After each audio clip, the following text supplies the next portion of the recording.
Most people think that rich and successful people live in Hollywood. I live in Los Angeles and see the Hollywood sign from my window. But in the past, I could only dream of being wealthy and successful. Hi, my name is Ned, and I want to tell you my story. I've always been a quiet and shy guy. In college, I was ignored at best and teased for having a girly face and an ungainly figure at worst. A few years ago, my parents lost their business and got into debt, and we moved into a small apartment. I didn't even have a separate room anymore. To help my parents, I started acting in movies. Of course, I was only ever an extra. No one ever hired me for any major roles. But one day, everything changed. I have a sister, Rachel. When our family's issues with money began, she had a fight with our parents and left for New York. We didn't hear anything from her for several years, but some days ago, she suddenly appeared on our doorstep. Rachel came to visit us, but Mom and Dad were still angry and did not want to see her. I was the only one who talked to her. Rachel rented an apartment and called me,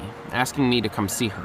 When I opened the door, I was horrified. Her whole face was covered with ugly red spots. Rachel dragged me into the apartment and immediately burst into tears. She said that she had decided to try some new cosmetics, but the quality of the product turned out to be poor, and now she had a terrible allergy. I asked her if she wanted me to buy medicine for her, but Rachel shook her head and asked me for something else. It turned out that my sister had been running a YouTube channel for a long time and used social media a lot. That night, she was supposed to have a stream, which already had been sponsored. If she didn't do it, she would have to pay a large sum of money. I can't let my audience see me like this. Even filters won't hide these horrible spots. That's why I want you to take my place. At first, I thought she was joking and laughed, but Rachel looked dead serious. I'm sorry, but are you out of your mind? How would that even work? Don't worry, I've already thought of everything. Everyone used to think you were a girl, right? No offense, but you have a very girly face. Besides, we look very similar. We'll film in low light, you'll change your clothes and put on a wig. I will do your makeup and we'll change your voice using a special program. I've already installed it on the computer. The idea seemed insane to me, and I said no, but Rachel kept trying to convince me and knew exactly what to say. You always wanted to be in a big movie, so try yourself in an unusual role. In the end, she managed to convince me. When my new look was finished, we were both shocked by how girly I looked. Rachel closed the curtains, and I turned on some neon lights, and I sat down in front of the computer and camera. I was afraid to start the stream for a second and wanted to give up and run away. But it was a challenge, and I decided that I had to rise to it. The viewers immediately started asking me all sorts of questions. Rachel messaged me to tell me how to respond to them. At first, I felt uncomfortable, but then I got into it and relaxed. By the end of the stream, I even started improvising. Rachel looked at me, surprised, and gave me a thumbs up.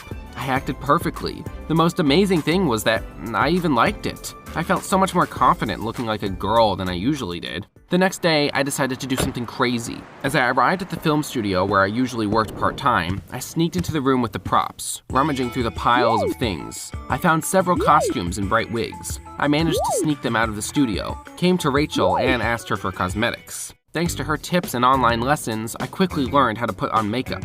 Then I filmed several videos with different looks, created a new account under the name Nancy, and uploaded them on it. Rachel told her subscribers about my channel, and I went home. I couldn't even imagine what it would all lead to. The next morning, my phone was bursting with notifications. During the night, my videos had got thousands of likes and comments, and the number of subscribers had grown to almost 2,000. That's how my double life began. Only Rachel knew about my hobby. I often came to her place to take photos of myself, film videos, and stream.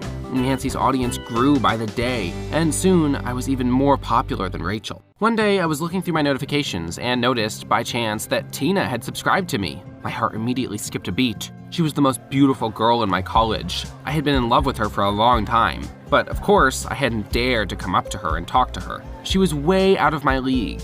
But then I got a message from her. Tina had written that she really liked my pictures. Well, pictures of Nancy, more like. I replied and we started texting each other quite often and gradually became virtual friends. I learned more about Tina in those weeks than I had in a year. She didn't get along with her dad. He wanted her to study finance, but Tina dreamed of going to heaven, literally. She wanted to become a pilot, an unusual dream for a girl, wouldn't you agree? But I understood her perfectly because I myself had dreamed of something impossible my whole life. One day, Tina texted me and said that she had broken up with her boyfriend. He had been cheating on her and dating someone else. I immediately wanted to find that guy and give him a good punch. However, when Tina texted me that she hated when people lied to her, I just bit my lip guiltily. I was lying to her too. I really wanted to open up to her and tell her the truth, but I couldn't. She wouldn't have talked to me again. One day, I came home from college and found my parents looking very upset. They were sitting on a sofa and hugging. Mom was crying and Dad was sorting out the checks scattered on the table. What happened? We did not repay the loan on time, and now we are being charged large interest. If we don't pay in a week, we will have to sell the apartment. I knew we weren't doing great, but I hadn't thought it was that bad. If we sold the apartment, we would literally be out on the street. Mom started sobbing and Dad patted her on the shoulder soothingly.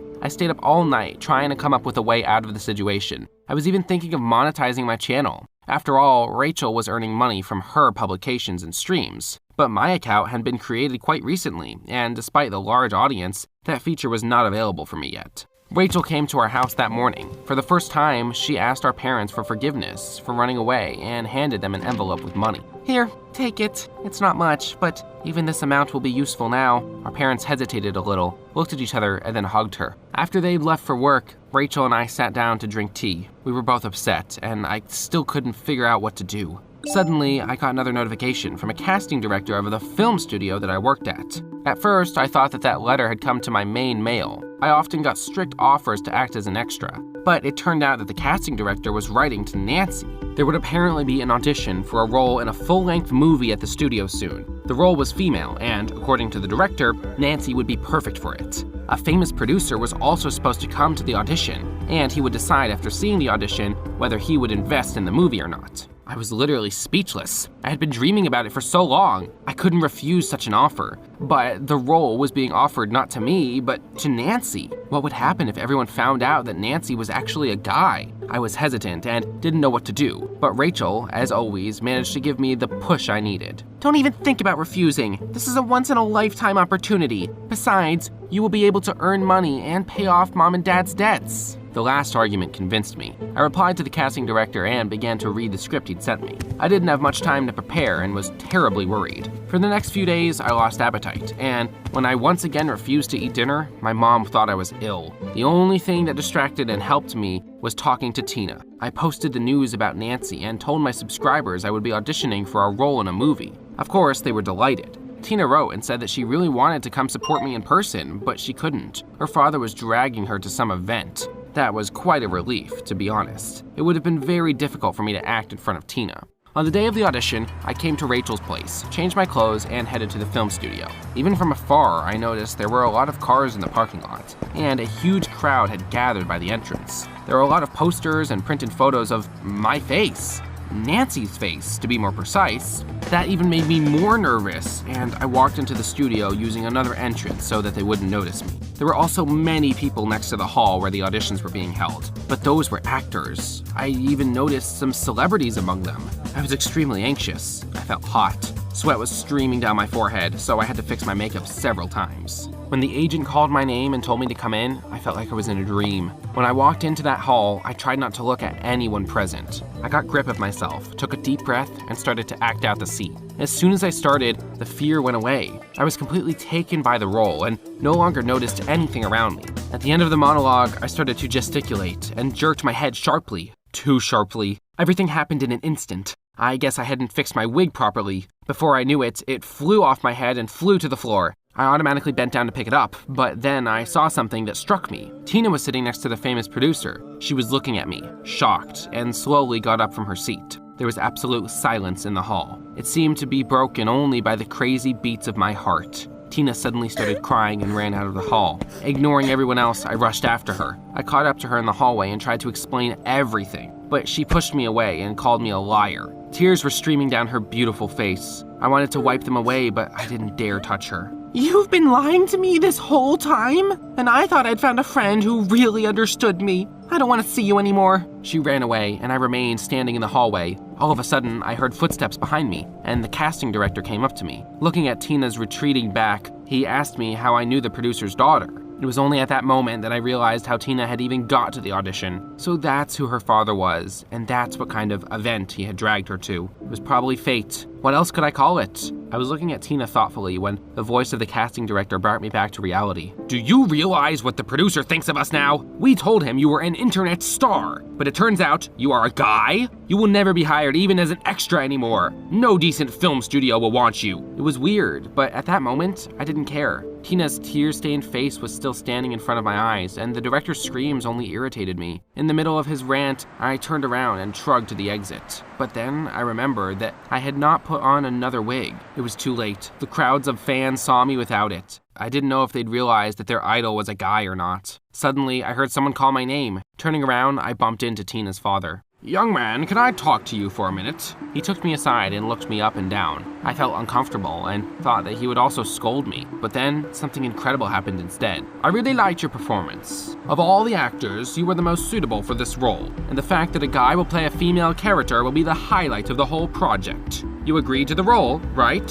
What an unexpected turn. Of course I agreed. As Rachel had said, it was a once-in-a-lifetime opportunity. But then I remembered Tina. Her father was unwittingly fulfilling my dream, so why couldn't he do the same for his own daughter? For Tina's sake, I decided to do something risky. I told the producer I had a condition. I would only accept the role if he would talk to her. I tried to explain how much Tina wanted to become a pilot and how much it meant to her. At first, the producer got angry and even told me not to meddle in his family affairs. But I managed to find the right words, and he agreed to hear his daughter out. I thought after everything that had happened, Tina wouldn't talk to me. I hardly even ever went online and skipped college classes, wandering around the city instead. However, when I finally came to a lecture, Tina suddenly came up to me. She was beaming. I froze like a fool when I saw her. Ned, I just wanted to thank you. My father finally listened to me and allowed me to do what I loved. Just imagine, he even bought me piloting courses. He told me that you had convinced him to hear me out. Thank you so much. I'm so happy.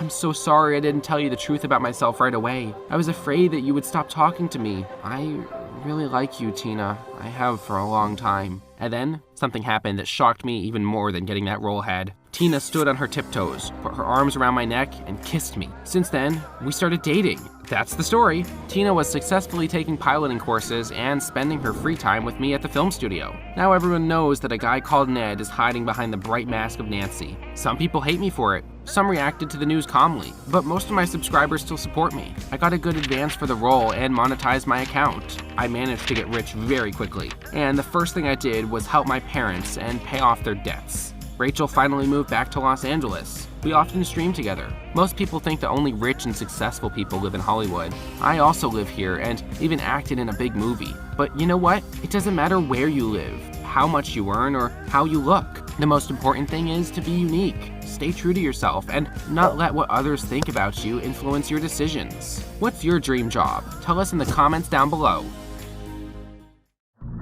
If you're watching this, you've already breached the SCP Foundation protocols. Stay where you are. The cleanup team is on the way.